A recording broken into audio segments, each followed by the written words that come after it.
So I've done all my link constraints, and I'm ready now to animate this cylinder falling.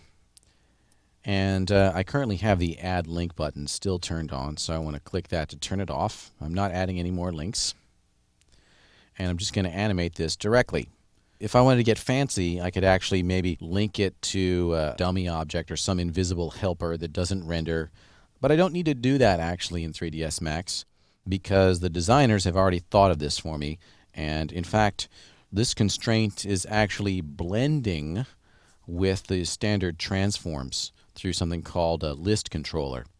So up here in this assign controller rollout in the motion panel, if I open this up, you'll see here, it's kind of a little bit hard to see because the window isn't really wide enough, but it says transform link constraint.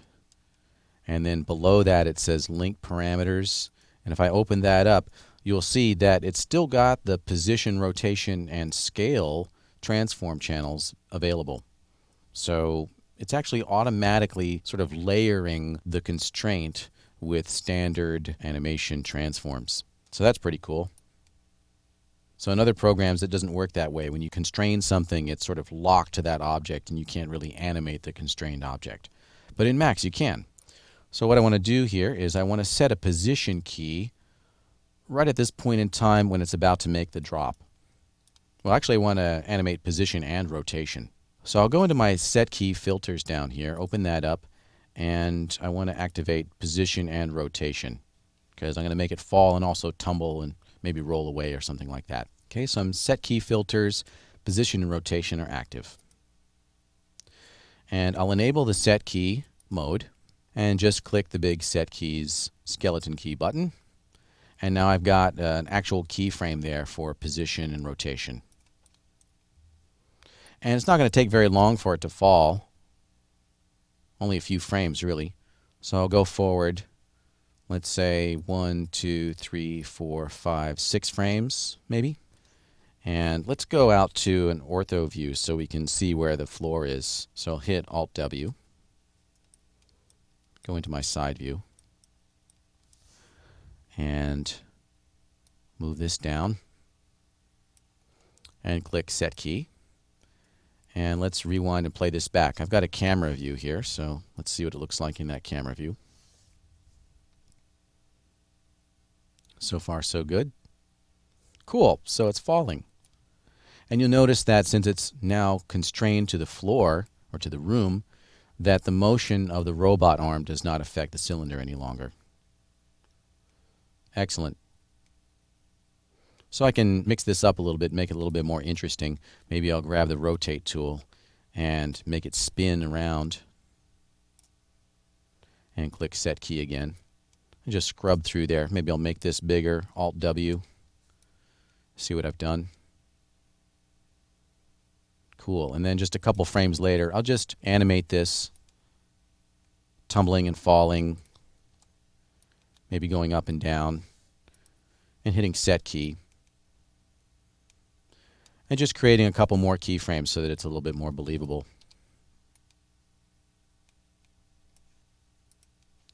Set key, go a couple frames forward. W to move.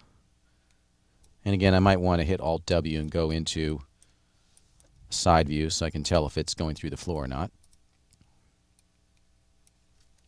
E is rotate. W is move. Key it then.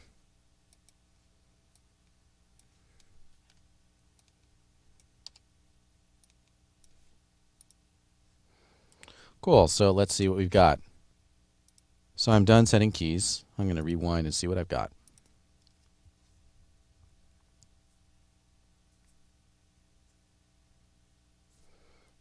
All right, so I can finesse this a little bit by going into the graph editor, track view, curve editor. I'm concerned with this region here, so I'll zoom in on that. And what I'm seeing here is the position, rotation, and scale. So I can grab my Move Keys tool and just want this to happen a little bit faster. So I can grab all these and use my Move tool, move these a little bit. I can do this in the dope sheet too, but I like doing it in the graph editor because it's showing me the curves. I just sped that up a bit.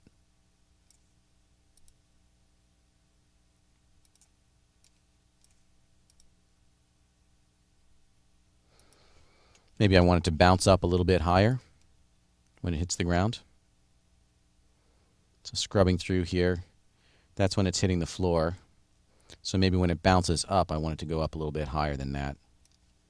Back in my curve editor. So my Z position is going to be one of these blue curves. So let's check it out. Z position, here it is. So if I want that to go up a little bit higher, I'll just move this up.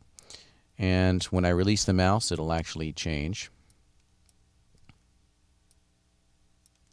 Now, unfortunately, what I'm seeing here is it's actually the Z position is calculating relative to the object's parent, so it may not be doing exactly a linear motion.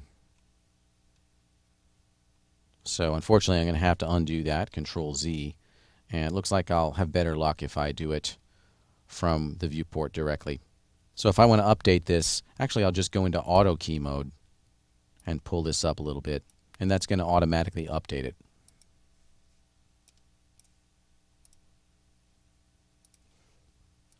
Okay, so I could finesse this a little bit more and play around with it. But you get the idea here that we can animate a constrained object independently of its parent and have fun with this. We'll actually be rendering this in a later exercise. So that's a good introduction to controllers and constraints.